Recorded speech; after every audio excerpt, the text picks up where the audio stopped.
நண்பர்கள் அனைவருக்கும் வணக்கம். இன்றைக்கி ஒரு சின்ன ஆச்சரியமான விஷயத்தை பற்றி பேசலாங்க.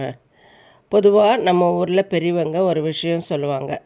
காலையில் எழுந்ததும் பெருமாளை கும்பிடு, சாயந்தரமான சிவனை வழிபடு அப்படின்னு. இது என்ன என்றைக்காவது யோசிச்சுருக்கீங்களா?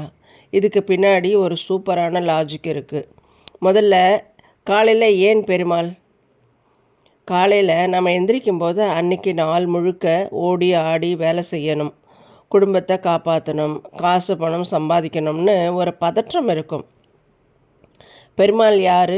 காத்தல் கடவுள். அதாவது நம்ம வாழ்வாதாரத்தை கவனிச்சுக்கிறவர். அதனால் பெருமாளே இன்றைக்கி நாள் முழுக்க என் வேலையில் எந்த தடையும் இல்லாமல் நல்ல வருமானத்தோடு என்னை காப்பாற்று அப்படின்னு அவர்கிட்ட பொறுப்பை ஒப்படைச்சிடுறோம். அடுத்தது சாயந்தரம் ஏன் சிவன்? பகல் முழுக்க ஓடி ஆடி வேலை செஞ்சுட்டு வீட்டுக்கு வரும்பொழுது மனசு ரொம்ப களைப்பாக இருக்கும். அந்த நேரத்தில் தேவை நமக்கு நிம்மதி. சிவன் யார்? அமைதியின் உருவம். லௌகியமான விஷயங்கள் எல்லாம் பகலோடு முடியட்டும், இப்போ என் மனசு அடங்கி அமைதியாகணும்னு சிவன்கிட்ட வரும்.